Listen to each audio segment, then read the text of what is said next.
Hey guys, I'm going to record chapter 66 lecture today, so you guys can maybe get it watched this weekend. I'm going to try to have the other two done by Monday. These chapters are really big, and I'm going to try to zoom in on what I feel is important for you guys to know. And I'm also going to create and post the reading guides for you guys as well. This next exam does have 8 chapters on it, so we have a lot of material to cover, but then we'll be done with mid-cert. Yay! And we'll move on to leadership, and it's like all downhill after that. So I'm going to get started for the sake of time so that I can get this recorded. So let me share my screen with you guys. Okay.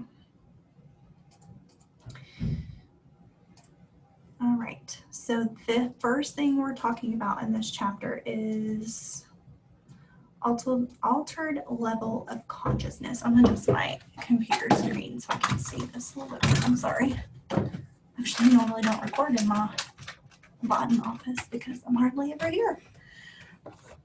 Okay. So what is altered level of conscious? It's basically when the patient is not oriented, can't follow commands, or is not in a state of alertness. So our level of consciousness is kind of on a continuum, right? With a normal state being alert and oriented and completely, normal mental status to being on, so that's one end of the spectrum, and then coma is the other end of the spectrum. So there's kind of a continuum there, and they can be in different places along that spectrum from being completely alert and having a normal neuro exam to being in a coma. So kind of across that broad spectrum there. So coma is a clinical state of unarousable unresponsiveness in which there's no purposeful response to internal or external stimuli. So that's a coma. And then level of responsiveness in consciousness is the most important indicator of a patient's clinical condition. So this is really kind of just how we base our treatment on everything, is based on our patient's level of consciousness, right? An altered level of consciousness is not a disorder in and of itself, but is obviously a result of some other kind of pathology that's going on with the patient. Just some examples, there's numerous things that can cause altered level of consciousness, but head injuries, strokes, kidney injuries, DKA, alcohol, metabolic processes, so many different things that can cause altered level of consciousness in our patients. So let me move this over a little bit here. Okay. All right, so let's talk about caring for the patient with altered level of consciousness in the Glasgow Coma Scale. So I'm sure you guys have heard it, or at least seen it at some point, either in your clinical setting or maybe in sim lab or something like that. But we're going to assess their best eye-opening response, right? So do you walk in and talk to them and they spontaneously open their eyes? Or when you walk in the room, they spontaneously open their eyes to speech? So do you have to go over and talk to them and say, hey, Miss Smith, and then she opens her eyes? Or to pain. So you can take a pin, right? And you can apply gentle pressure on the nail bed. It's considered a noxious stimuli. It's not super painful, but it's enough pressure and pain that it can elicit an eye-opening or a response. So if we applied that, then we would say that the patient's best eye-opening would be to pain. And there's other ways you can do it. You can do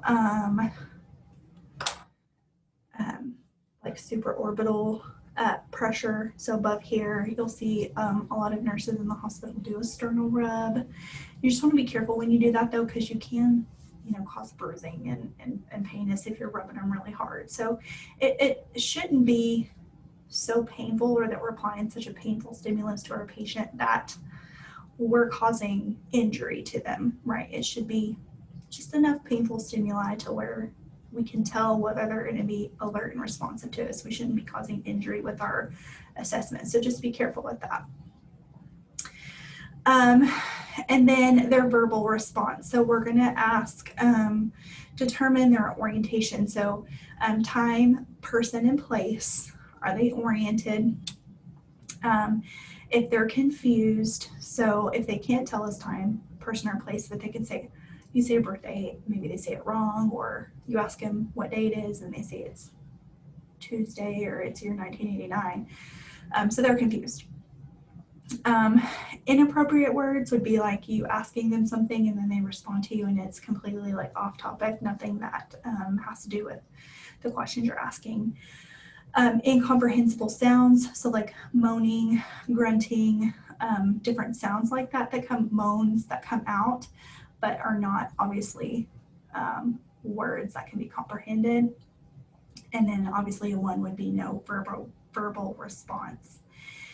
And then with their motor score, one really easy way you can assess this is just ask them to grab and squeeze your fingers. So basically what we're doing with this, you can also check their grip strength, but we're just asking them to obey a simple command. You can even ask them to open their mouth and stick out their tongue. And that's usually, or ask them to smile or something like that. You know, just something to where you can assess their motor response and their ability to follow a command. So obeys command, moves to localize pain. So if they can't obey that command, you know, or they move into that area where there's pain, do they flex? And I actually posted a video. I think like a 3-minute video, but it's a nurse actually going through and doing a Glasgow Coma assessment. And it shows like when they put the pressure right here on their arm, on this muscle, if they move their arm across versus moving their arm like up, this is obviously abnormal flexion or abnormal extension to the pain. So that's a really good video. I would have you guys watch it. Like I said, it's like a 3-minute video on YouTube of a nurse doing a Glasgow Coma assessment, but it walks you through how to do it. And then once you've seen it, it's easy to understand. Their eyes, I didn't put a picture of it on here, sorry. So their eye signs would be, obviously we know how to check our pupils, right? Are they equal and reactive to light? If they're equal and non-reactive, that can indicate a metabolic issue going on. And if they're uneven, like your pupils are uneven, that could be a sign of intracranial pressure. So increasing intracranial pressure. So eye response is important when we're doing our neuro checks. Respiratory status, if the unconscious patient, obviously that's the most important thing for us to assess first, is are they able to maintain their airway and ventilation. Obstruction is common in our unconscious patients because they have that lack of muscle tone and they're usually laying supine, and then that tongue relaxes and it can block the oral airway. So a lot of these people, if they are to the point, you know, where they're unresponsive and things like that, then they're going to have to be typically intubated and ventilated manually because they're not able to maintain their airway and keep it patent. I want you guys to look at table 66-1 in your book. That's a nursing assessment of a patient who's unconscious, and it basically goes over this in another format. On your Glasgow Coma scale, so we've kind of looked at each one of these. 15 is your highest score that you can get, and 8 is comatose, and a 3 is completely unresponsive. So if you were doing this and you got a 3, that would be completely unresponsive. Less than an 8 is comatose, and you know we are aiming for 15. So that would be the best you can get. Okay, posturing is another part of our assessment, and this tells us kind of how the patient is doing as far as their neuro status. So there's different ways that our body responds to when our brain has had an injury. So if we see a patient and they have this decorticate posturing right here, this is a bad sign usually of our neuro status. We're going to see this flex posturing that's adducted, adducted, and flexion of the arms. And you can see how the legs are internally rotated and they've got the plantar is flexed. So think they're bringing everything into their core. So their legs are getting flexed in, they're flexing their arms in. So you see decorticate, So when you see this, think everything's going into the core, to your core of the patient. And that's a good memory trick on how to remember what type of posturing this is. And this is usually indicating damage to the cerebral hemisphere. Versus this one, this is decerebrate posturing. And this is extending. So you can see how the arm is flexed and pronated and extended and adducted, and pronation of the hands. And we see extension of the legs and that plantar flexing again. So a memory check for decorticate versus decerebrate. Remember, like we said, the decorticate is flexing in towards the core, and the decerebrate posturing, see all the E's in this word? There's lots of E's, E, E, E, E. So just think everything's extended posturing. And this usually indicates damage to the brainstem. So either one of these, when we see these, are not good signs of their neurostatus, but just be familiar with these types of posturing. Okay, so what are some problems for our patients that have issues with altered level of consciousness?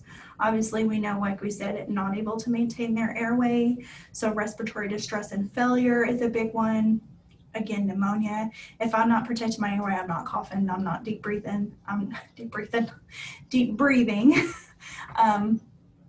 And, moving those secretions around, and just like anybody that's laying in bed, development for pneumonia is high. Aspiration, what are they aspirating on if they're not eating? Their own secretions, their own respiratory saliva and secretions.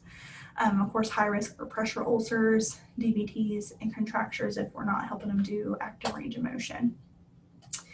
So a major function of nursing is to help these patients compensate with all these things that they can't do because they're unconscious, right? You can't really do anything for yourself when you're unconscious. So respiratory care for a patient who's unconscious would be maintaining, like we said, their airway and ventilation. Frequent suctioning and oral care is really, really important to prevent pneumonia, especially on your ventilated patients. Oral care always. And then we want to position the head of bed to promote moving secretions around. So the head of the bed should be at least 30 degrees always. And then we can, turn them as long as it's not contraindicated. So when we turn our patient, we're helping those respiratory secretions mobilize, right? And then we can even do chest physiotherapy to help mobilize secretions for these patients as well. Tissue integrity, obviously, they're really going to be a really, really high risk for skin breakdown because when they're unconscious, they can't tell you that their butt hurts because they're laying on it too long, or their heel hurts or whatever. They have no response to noxious stimuli or pain, and then they're just dead weight in the bed. So they're completely and totally dependent on nursing staff. Who else turns the patients? Nobody, us, right? Or our CNAs or whoever we delegate it to. But ultimately, it's a nurse's responsibility to make sure we're properly delegating our patient getting turned and being repositioned, and we're ultimately in charge of their plan of care. So what are we going to plan for these patients? Are we going to put them on a air bed, a specialty bed? Are we going to have a collaboration with physical therapy, or are we going to come in and do the active range of motion, or maybe an occupational therapist come in and do active range of motion with these unconscious patients? A lot of people think, oh, they're unconscious, they'll do PT if and when they ever become conscious, but again, there are risk for contractures and things like that. So we need to be doing the passive range of motion often with them to keep them from getting contractures. So we can put boots, the boots on their heels to prevent the skin breaking down. So there's lots of different interventions that we can implement for these patients, but we need to make sure that, of course, as nurses, it's ultimately our responsibility to plan that care and then implement it and delegate those things, even if it's not interventions that we're necessarily doing for ourselves. And then, of course, skin integrity needs to be right after airway, something that you're checking on these patients when you're doing your assessment. You may not roll every patient over on their butt if they're awake and alert and talking to you but especially your unconscious patients or your obtunded patients, you've got to check them head to toe. So when you go in to do your head to toe assessment, make sure you're turning them, make sure you're looking at their bottom, their heels, their scapula, their elbows. Everything needs to be looked at and addressed as far as their skin breakdown. Measures to protect the eyes, we can use eye patches and eye drops, because if they're kind of in that semi-conscious state or an unconscious state, their eyelids may not close all the way, and so their corneas can get dried out and they can have like damage to their cornea. So we can use eye drops and eye patches as well to protect their cornea. Okay, maintaining fluid status. How do we maintain a fluid status for somebody who's semi-unconscious? We're gonna first assess their fluid status, look at their skin turgor, look at their mucosa, check their kidney function, how's their beta creatinine, what's their urine output. So we wanna kind of just get an overall picture of what their fluid status is. And then obviously we're going to artificially hydrate them at some capacity, whether that be IV, through a feeding tube, a PEG tube, something like that. So high fever in patients who are unconscious can be caused by infection of the respiratory tract or the urinary tract if they have a catheter, damage to the hypothalamic temperature regulating center. So if they've had a brain injury or something like that, it's not uncommon to see hyperthermia, and we'll talk about that a little later on in our patients who have traumatic brain injuries. So whenever you're taking a temp of someone who's unconscious or had a brain injury, it's got to be a core temperature. So a rectal temp or a tympanic core temperature versus an oral or an axillary, because we need it to be as accurate as possible. So what are some ways that we can help these people who are hyperthermic? Obviously we can not have them like under 15 blankets. So remove layers, antipyretics, so Tylenol, we can give that rectally, cool baths, cooling blankets, etc. And we want to monitor that temperature frequently and make sure we're getting a core temperature. And we want to prevent shivering too, because if we have a patient that's shivering, we cool them too fast, then just think, and we'll talk about this in a little bit, well, we want to avoid anything that increases intracranial pressure in these people, because that could further damage whatever internal head injuries they have. So just think, if you're shivering, everything in your head, skull's like bobbing around in there, and it's not good. So we want to prevent shivering as well. Promote bowel and bladder function. So we want to assess for urinary retention, and this is very common in a patient who's got an altered level of consciousness or who is not conscious. So what can happen is, oh, they're incontinent, and we change them and we think, hey, yeah, they're having urine output, but maybe it's overflow incontinence because their bladder's so full. Some of it's leaking out, but not all of it. And so we would need to do an ultrasound to check for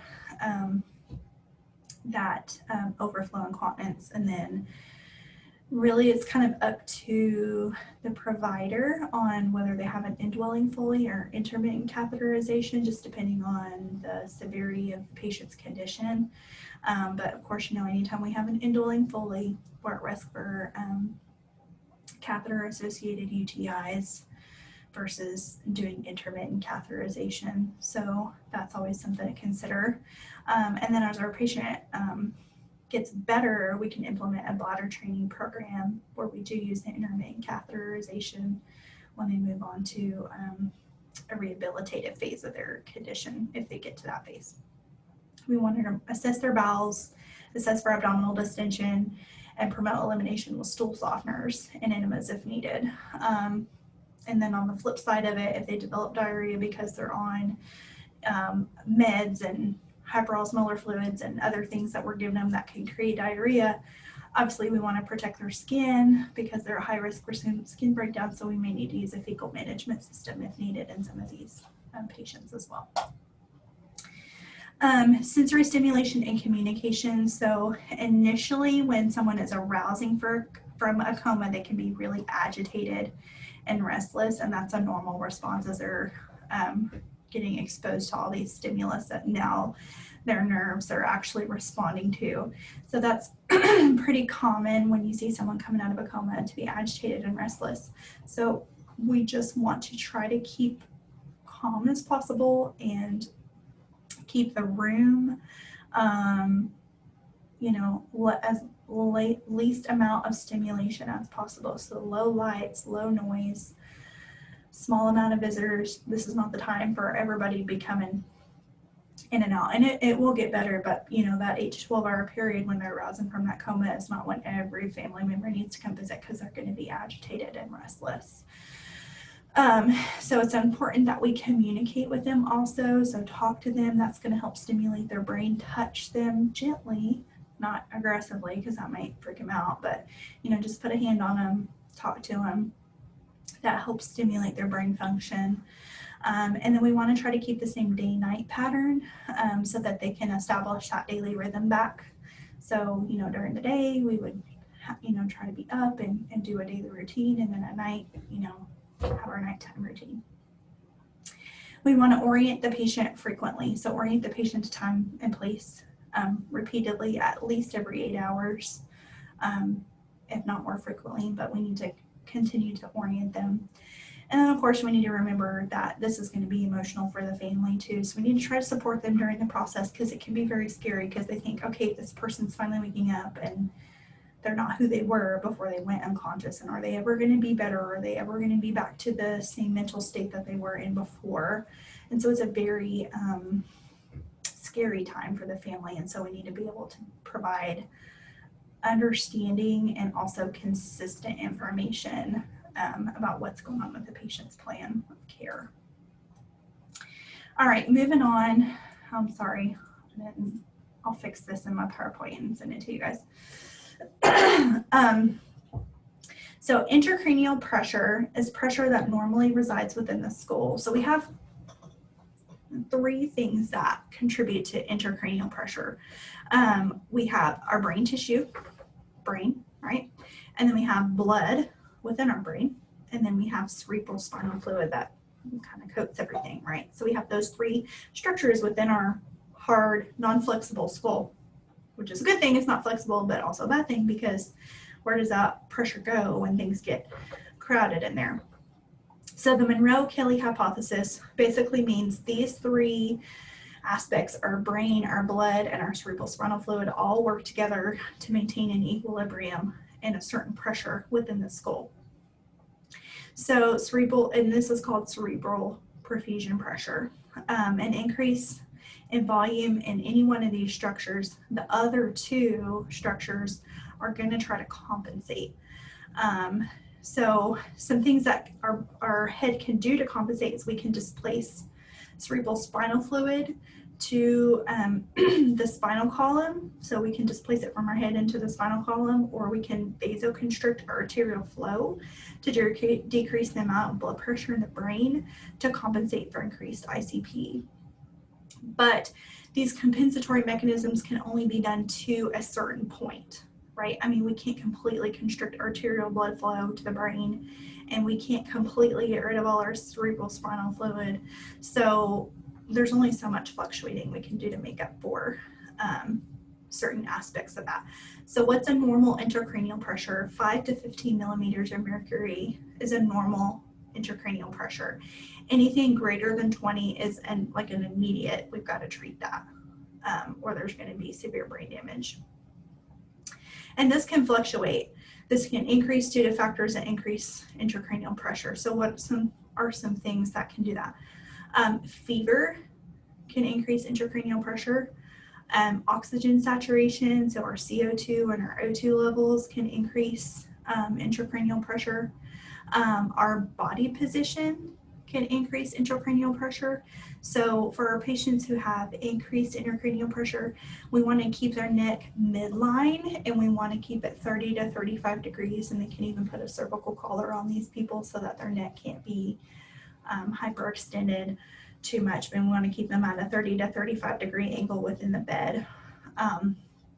Anything that increases abdominal or intrathoracic pressure is going to, just like we talked about with our eyes in my last lecture, anything that's going to increase that pressure in our eyes is going to increase pressure in your head. So vomiting, blowing your nose, bearing down, anything like that. So those are no-nos. We don't want our patient to do that if they have increased intracranial pressure. So conditions that cause intracranial pressure, head trauma, conditions that increase our cerebrospinal fluid, hemorrhage, hematomas, hydrocephalus, so some congenital conditions, tumors, encephalitis or meningitis. So those are all different things that can cause an increase in intracranial pressure.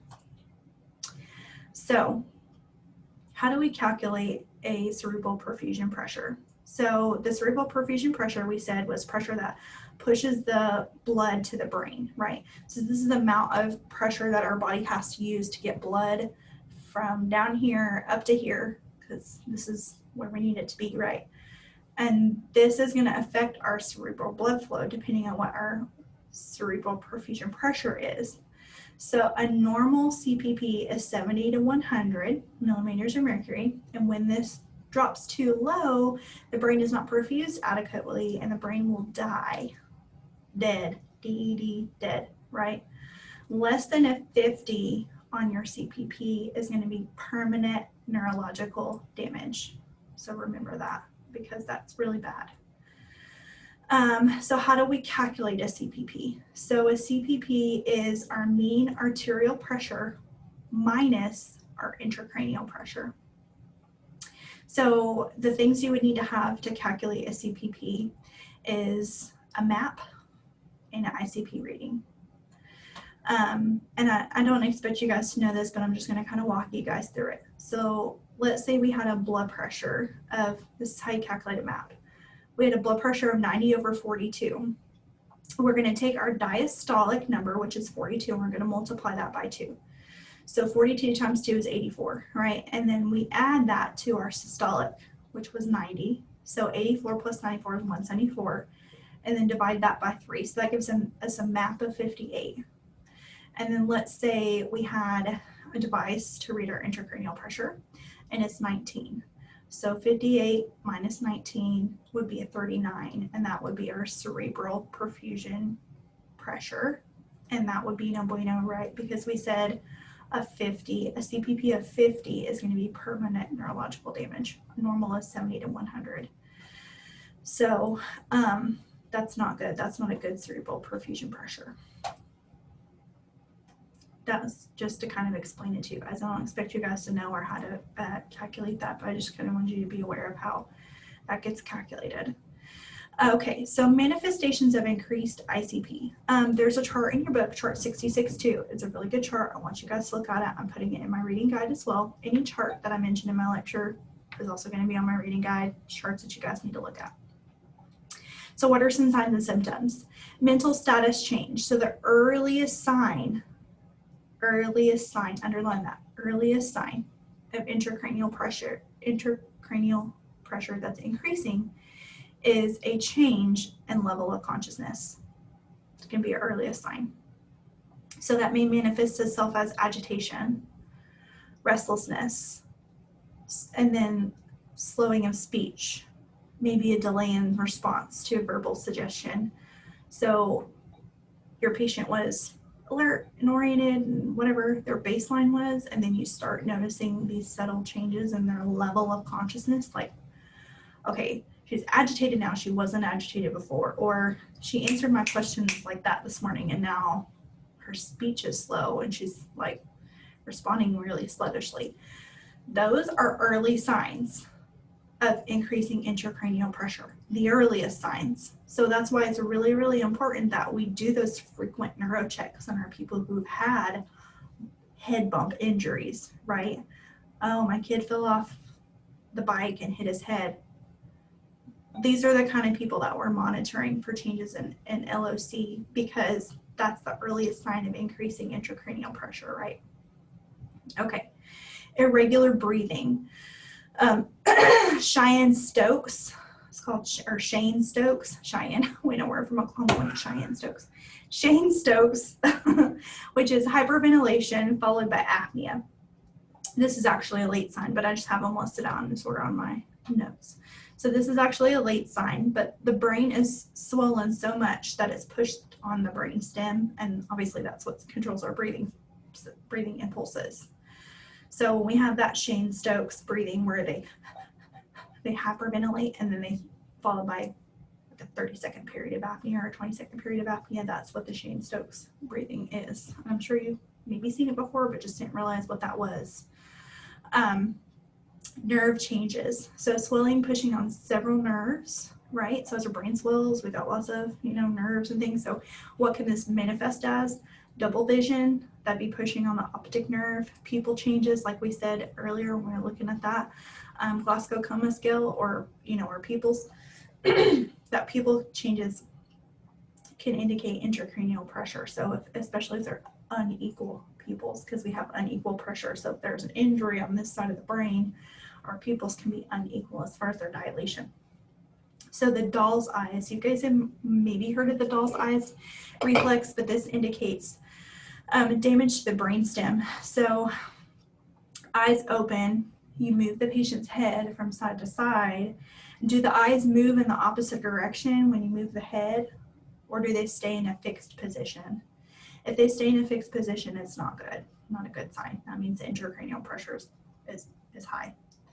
And then that decorticate, decerebrate posturing, like we said, those indicate different areas of the brain that are injured, but these are signs of increased intracranial pressure. And then we have Cushing's triad. This is late. Cushing's triad is bradycardia, hypertension, and bradypnea. So we have an increased systolic pressure, a widening pulse pressure. So what's a widening pulse pressure? So your systolic is 170 and your diastolic is 60.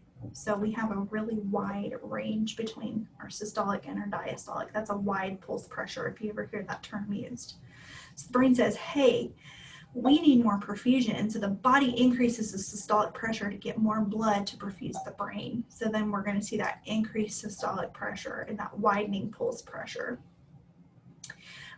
Decreased heart rate because we have brain swelling and it pushes on the vagus nerve and it can cause bradycardia.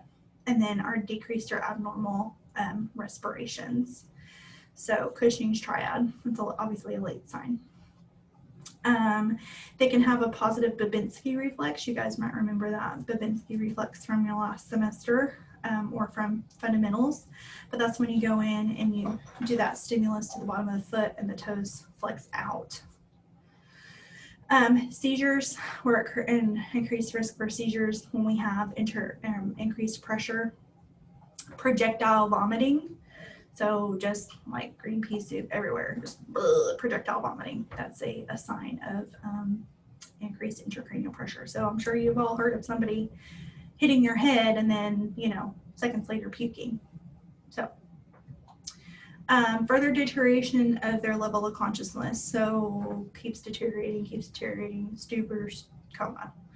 So that's a sign that as our LOC deteriorates, our intracranial pressure is increasing and our level of consciousness is decreasing as that ICP goes up. So caring for a patient with increased intracranial pressure. Skip. So I wanted to show you guys this. This is a device that can be implanted and basically hooked up to this little machine right here and give you an ICP reading. So that's pretty cool. Again here, you guys can see this, different ways to get our pressure readings there. So some ICP monitoring. I'm gonna skip here, sake of time. So nursing process. So what are some things we wanna do for somebody who's got increased intracranial pressure? We wanna prevent it from getting worse, right? So there's some things that we can do to prevent increasing pressure. So like we said, positioning of the head. So keeping it in that midline position and keeping it 30 to 35 degrees. And we also we want to prevent flexion of the neck and the hips. Why the hips? Well, when we flex the hips, that can increase our intra-abdominal pressure. And when we say happens when we increase our inner abdominal pressure, like with sneezing or bearing down, or increasing that intracranial pressure. So we want to be really careful when we're turning and repositioning our patients that we're not flexing the hips and increasing that intra-abdominal pressure. Respiratory, we want to prevent hypoxia and hypercapnia, because when we're hypoxic or we have too much CO2 in our blood, this is going to cause vasodilation, which can cause increased intracranial pressure. We want to monitor ABGs, use supplemental O2. If we suction them, we want to keep it short, no more than 15 seconds.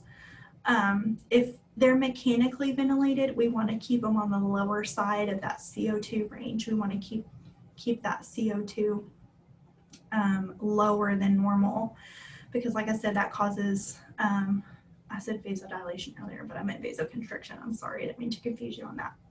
It causes vasoconstriction, and that's going to increase our intracranial pressure, right?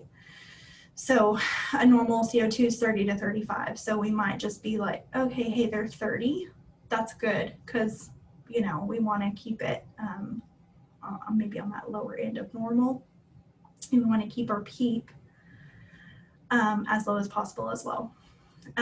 Like we said, talked about earlier with altered level of consciousness, when these patients have hyperthermia or that elevated temp, we want to try to prevent that. So we want to monitor the temp closely. We want to take a rectal or core temp, remove the bedding, administer Tylenol rectally, cool baths, cool blankets, etc. Those things that we can do to reduce the temps.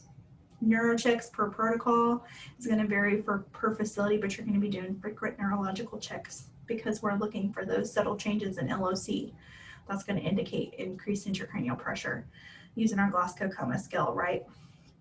And then those drains that I was showing you earlier, the ventriculostomy, that's the internal ventricular drain, and that cath is inserted into the lateral ventricle. We just want to make sure that we are using strict aseptic technique when we're handling this system, because what kind of infection could we get from having a drain coming from the brain? Meningitis, right? So we want to prevent that. We want to use strict aseptic technique. And we want to monitor for the ICP when we have these drains in. And remember, if it was 20, excuse me, 20 or greater, we want to report that to the physician right away, right?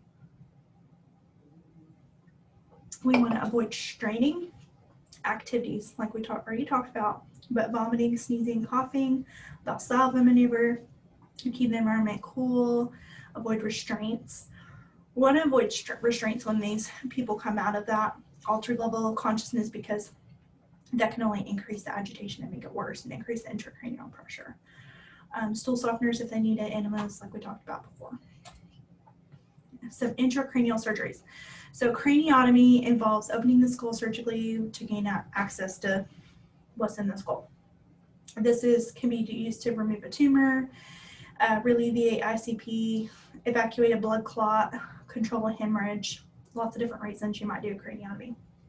Craniectomy is excision of a portion of the skull, and sometimes they'll take portions of the skull out temporarily until swelling is reduced. So preoperatively, we want to do a neurostatus, because this is going to serve as a baseline for what they're like post-operatively. So preoperatively, it's really important that we get a baseline LOC and neurostatus. Before any intracranial surgeries are given, we're usually going to give meds to reduce the risk of seizures, so anti-seizure medications, antibiotics prophylactically on call to the OR to prevent the risk of potential infection. Diazepam can be used to alleviate anxiety, and then of course, you know, we got to shave that area of the head with clippers. And right here's a picture of burr holes, and these are little openings that they can drill in basically for different reasons, for exploration, like I said, aspiration of a hematoma, shunting procedures, things like that. So I just always think those are interesting. Post-operative care. So after somebody's had one of these craniotomy surgeries or, these skull surgeries, what do we need to do to care for these post-operative patients? So we want to reduce the cerebral edema. We're going to administer most likely corticosteroids, fluid restrictions, and a hyperosmotic agent called mannitol. And mannitol is a diuretic that's used to reduce cerebral edema. So look over your meds in your book and look at mannitol and be familiar with mannitol, because you'll hear it a lot given. Basically what it does is it dehydrates the brain.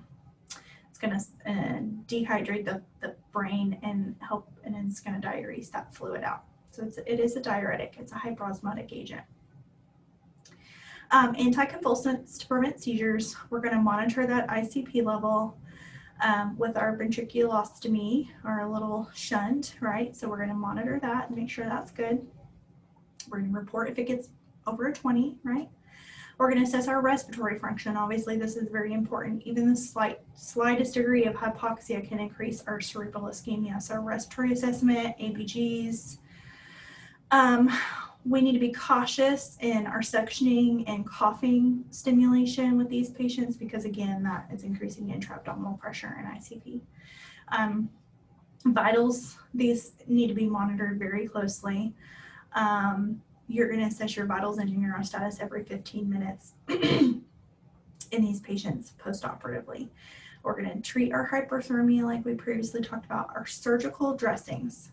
So anybody who's had a head surgery, bleeding and CSF drainage is what we need to monitor for. So if we take a bandage off when we see blood and then we see kind of like a clear fluid around that blood and it's saturated, what could that be? Cerebral spinal fluid, is that good? If it's saturated and you've got a whole lot of cerebral spinal fluid on a dressing, that's not good. We need to notify the surgeon. Any sudden discharge of fluid from the cranial incision needs to be reported at once because a large leak is going to require surgical repair. And attention needs to be paid to a patient who complains of a salty taste. So, after they become conscious, if they tell you, hey, I have this fluid running down the back of my throat and it tastes salty. Like, I don't know where that's coming from. This can be cerebral spinal fluid trickling down the throat. So that's not good either. So we've got a cerebral spinal fluid leak. So we would want to report that to the surgeon right away because that would have to be surgically repaired as well. We want to monitor labs. So hypernatremia can occur immediately after surgery with fluid shifts that we have. So we want to watch for hypernatremia. Patients receive large doses of corticosteroids prior to surgery. And so if we're giving large doses of corticosteroids, we need to monitor what? Blood sugars, right? Because we're going to monitor for hyperglycemia. Fluids can be taken orally once conscious. We need to just ensure that they have a gag reflex that's returned. And our cerebral edema after surgery is going to peak 24 to 36 hours after surgery. And the external ventricular drain. So we just need to, of course, monitor that, report that greater than 20, use our strict aseptic technique because we don't want them to get meningitis. So watch those things really closely. Elevated temp, we're going to prevent that. You're seeing some of the very same things over and over with these, right?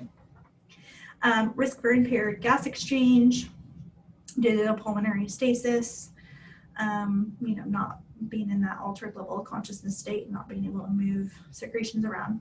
So something we're going to see with these brain surgeries also is periorbital edema, and this is a common consequence of our intracranial surgery because fluid drains into the dependent periorbital areas. So we want to notify the surgeon or the physician if the periorbital edema increases significantly because this can indicate a postoperative clot or increasing ICP.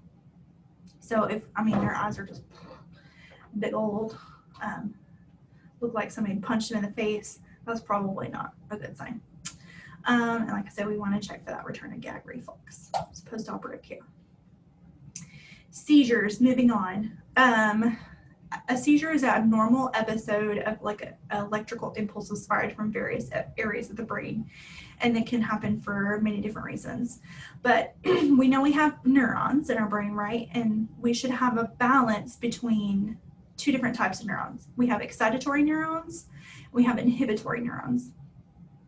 Our excitatory neurons are stimulated, will release a neurotransmitter called glutamate, and this causes excitement.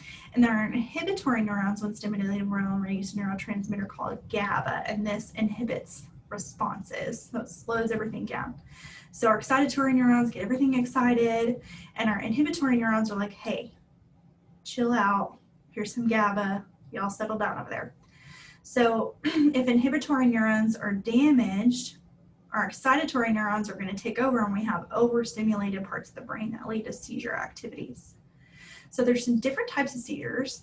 We have focal, which originates in one hemisphere or a specific area of the brain. And during a focal seizure, they can be aware or unaware depending on the location of the brain where the seizure is occurring. And then we have generalized, which occur and engage bilaterally. So these are going to occur on both sides. And types of general seizures are tonic-clonic, or formerly called grand mal seizures. With these, they tend to have an aura, and we'll talk about that in just a minute. Loss of consciousness, body stiffening. We may see blood from their mouth because they can bite their cheek, bite their tongue. They may have periods of apnea. And then they have that tonic stage where everything spasms, and then they have that clonic stage where everything relaxes. So it kind of alternates between spasm, relax, spasm, relax, spasm, relax. So that's a tonic-clonic seizure, and generally they can lose control of their bowels, urine, etc. These typically last for 1 to 3 minutes. If it lasts 5 minutes or more, this is considered status epilepticus, which is not good. And then they can have absent seizures, and you see this a lot in pediatric patients, or petit mal seizures. And this is that hallmark, that staring. They just appear to be daydreaming. And these can often go unnoticed or unreported because they think, oh, a kid's just daydreaming in class. I mean, I wouldn't put it past my kid to just stare off into the abyss for a minute and not think anything of it. So sometimes this goes on for a long time and we don't know our patients having seizures. And they usually recover immediately after these procedures. So they don't go in that postictal stage, which we'll talk about in just a minute. Okay, so, okay. So what are some things that can cause seizures? Fever, so really high fever, so we've heard it called febrile seizures, right? Alcohol withdrawal, meningitis, epilepsy.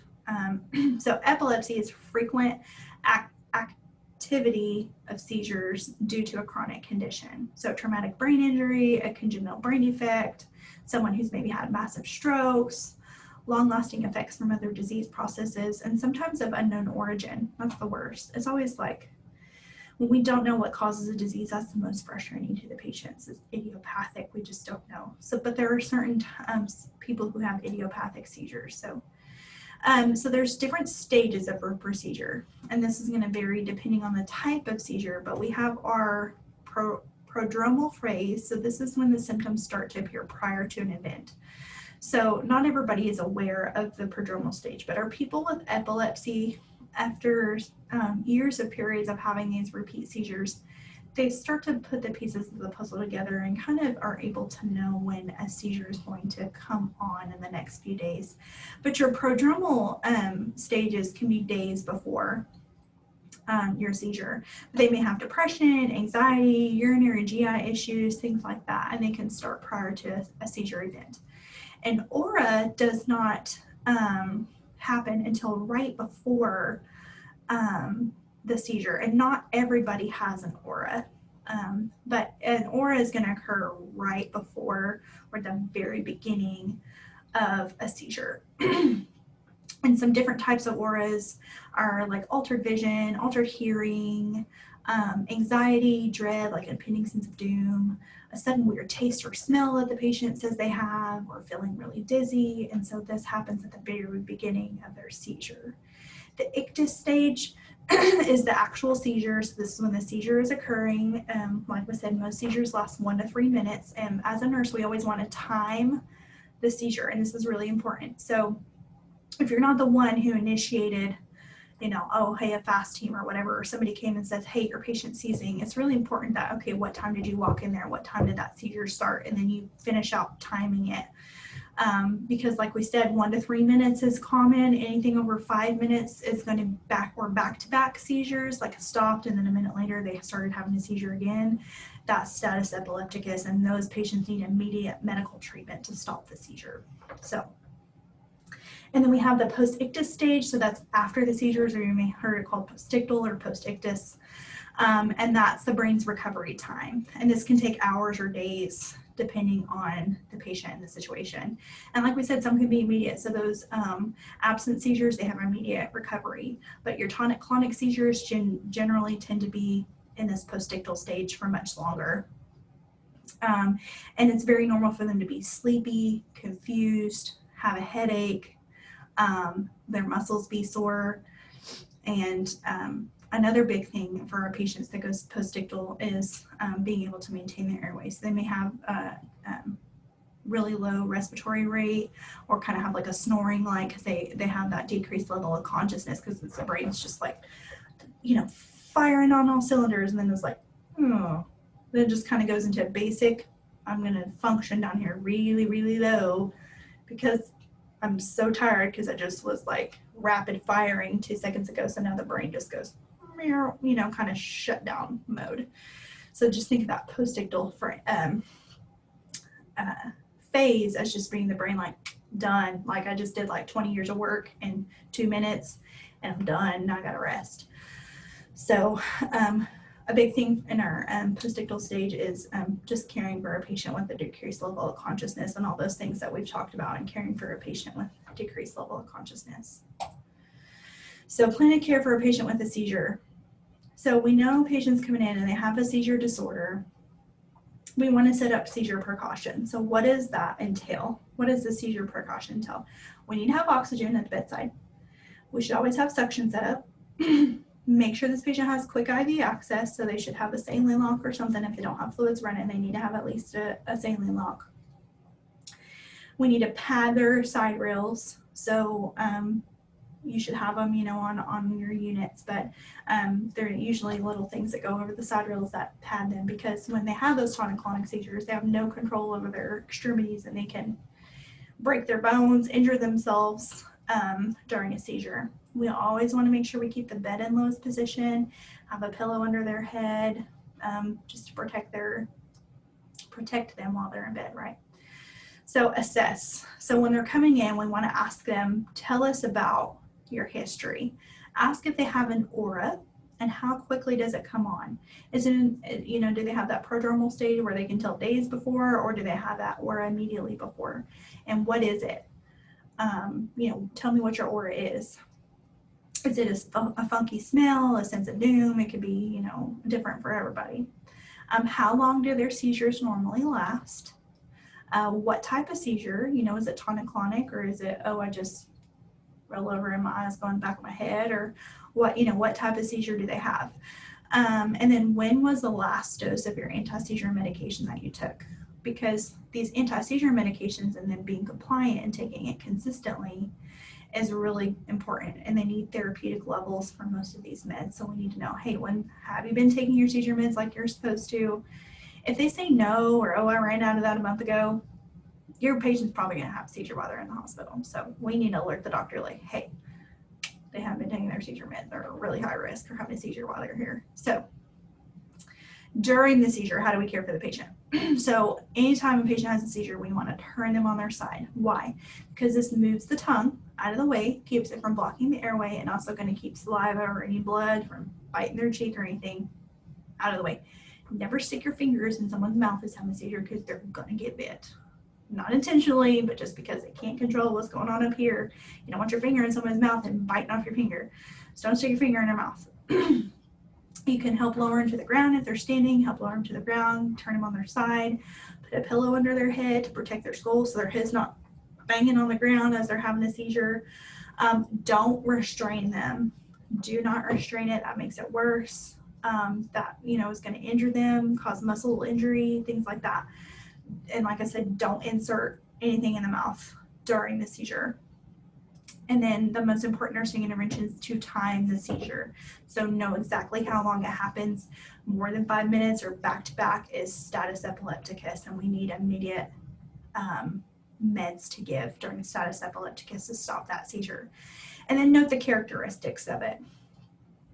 And then after the seizure, we want vitals. We want to assess our respiratory status. If they have that bradypnea, that snoring respirations, they may need airway support. We want to do our neuro assessment, know how the patient is behaving. If we have somebody that's getting a workup for seizures and they're going to have an EEG, we want to educate our patients not to have any caffeine. They usually will hold their seizure med for a period of time. And then, like I was talking about previously, wash and dry their hair and have no products in their hair so that those electrodes can stick to their hair. Medications. Every nurse has a best friend. PAM. So lorazepam, diazepam, clonazepam. Those are a nurse's best friend, right? So what are our PAMs? PAMs are benzos, benzodiazepines. These are very fast-acting meds, and this is typically what you're going to give when someone's having a seizure, especially that status epilepticus. That's why we want IV access so that we can push these. It's going to make your patient, again, very drowsy. We know that benzodiazepines suppress our level of consciousness, so we just be aware of that. Reversal agent for benzo. I want you guys to know what that is. It's important. We have a reversal agent for benzos, just like we have a reversal agent for Narcan. So you may know it off the top of your head, you may not. But it is Ramazicon or Flumazenil. Ramazicon's the trade name.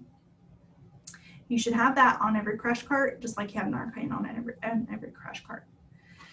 Other meds that we can give to treat seizures are barbiturates. So phenobarbital. These treat tonic-clonic seizures and status epilepticus. This stimulates those GABA receptors, so those inhibitory neurotransmitters. So that's what basically all these meds do. So drowsiness, sedation, respiratory depression are all going to be your side effects. And these have to have maintenance levels. So drug maintenance therapeutic range for barbiturates. The hydrantoins, so phenytoin, phenytoin, I think is how you pronounce it. Phenytoin is used for tonic-clonic seizures, and this can cause gingival hyperplasia and Stevens-Johnson syndrome. So way back when we were talking about Stevens-Johnson syndrome, I hope you guys remember that very back at the beginning of the semester, but these class of meds, these anti-seizure meds, are notorious for causing Stevens-Johnson syndrome. So what do we want to watch for as our first sign of Stevens-Johnson syndrome? A rash. So if your patients are taking these meds and they develop a rash, we need to notify the physician right away. Also with this phenytoin, we don't want to give it with milk or an antacid because that's going to affect the absorption of the medication. Your valproates, valproic acid, again, these all kind of work the same way. With this one, we can have liver issues, decreased white blood cells, platelets. This can kind of affect with our blood panel. Other treatments besides meds for seizures, if they're really bad, they can remove part of the brain that's causing the seizure. If it's a reasonable area that won't produce long-term side effects. Removal of tumors or abscesses that could be causing the seizure. They can insert a vagus nerve stimulator. This basically sends electrical impulses to control and reduce the seizures. And then this is the diet that everybody's losing weight on, but the ketogenic diet was originally created to control seizures. So that high fat and low carb food has been shown to decrease seizure activity. And they usually reserve this for people who have poor control or no control, even with the medications for the ketogenic diet. But those are some additional treatments that are non-meds. Headaches. We're almost done, guys. So headaches, or known as cephalgia, is one of the most common complaints. Everybody in their life has probably experienced a headache at some point. Hormonal changes, menstrual cycle, stress, depression, sleep deprivation, fatigue, sometimes certain strong odors, like really noxious smelling things, certain foods can cause headaches. Migraines is really what we're going to focus on here. Oh, sorry. So with migraines, you have a kind of like seizures. You have phases of a migraine. So you have phases of seizures, you have phases of a migraine. So you have your premonitory phase. This can be hours or days before the onset of the migraine. And some people have figured this out and some people have not, or some people don't have it. But some people may report feeling cold or craving certain foods or being irritable and a couple days before a migraine comes on. They can also have auras. So these auras happen at the beginning of the migraine. They can have visual disturbances, light flashes, numbness, tingling in their face or lips, drowsiness, different things like that. They're an aura. So right as that migraine starts or right before that migraine starts, they have that aura and they're like, oh, here we go again. Here's this migraine. And then you have your migraine phase, your headache phase. So this is severe incapacitating pain. Usually with photophobia, which is sensitivity to light, or phonophobia, which is sound sensitivity. So light, sound, anything just makes it 10 times worse. So usually somebody with a migraine, you're going to find them in a dark, quiet place because they're just trying to get some kind of relief because light and sound make it worse. And then you have your post-drome phase or your after migraine phase, and this is where the pain begins to gradually subside. And they feel tired, weak for hours to days after going through a migraine. So with a patient who suffered from migraines, we want to get a detailed description of the headache. So we want to ask, did they have an aura? What makes it worse? Do you have photophobia? Do you have phonophobia? Because not everybody has those things. What's the location? Is it on one side or both sides? What's the quality of it? How many times do you have a migraine a month? Are there any precipitating factors, things that seem to bring it on? What makes the headache worse? What makes it better? Are there associated symptoms? Well, yeah, I get migraine and then start getting tingling in my arm. What relieves it? What do you do at home to try to relieve it? Do you have nausea, vomiting? Does it inhibit your activities of daily living? Which most people, when they're in that active phase, yeah, they are like worthless they can't do anything because they're hurting so bad. So we just want to get all that information when we get a history from them. And then therapy and prevention of management, triptans are used. They cause vasoconstriction, and this can reduce inflammation and pain. So these are Imitrex, Maxalt. There's several. I think there's 5 different triptans on the market, but Imitrex and Maxalt are like the most common ones. Nursing management for someone with a migraine. So nursing care is directed towards just treatment of the acute episode and comfort measures, such as that quiet, dark environment. So making sure we're turning those lights out. If they have photophobia, make sure that we're trying to keep the environment as quiet as possible. I thought somebody was opening my door, probably. It sounds like there's a party going on out there. I'm on my last slide, so. Okay, so yep, so that quiet dark room, we can use local heat, ice, different things like that. Administration of antiemetics if they're nauseous and vomiting. There's a migraine cocktail. Any of y'all that's probably worked in the ER have seen a migraine cocktail. It's usually Benadryl, Compazine or Reglan, Toradol, and a steroid. So dexamethasone or Decadron, some type of steroid. And they give those as a combination to try to get the migraine under control.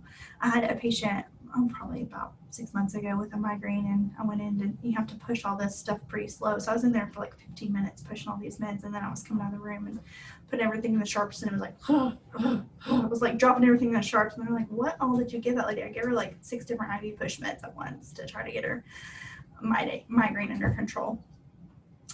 And then education, we want to educate our patients. So if they are able to recognize their triggers or avoid them, there's a chart 66-8 in your book of foods that contain triamine, so chocolate, cheese, coffee. They want to avoid those if they know their triggers. You can't really avoid menstruation or ovulation, but you know, if that's a trigger, that around your cycle every month you get a migraine, then we can, you know, get a med regimen around that. Alcohol, fatigue, different things we want to, if they can, try to be conscious or identify those triggers and then avoid those triggers if possible. Okay, so that is the end of that, and I will sign off, upload this video, and see you guys on Monday. Thanks.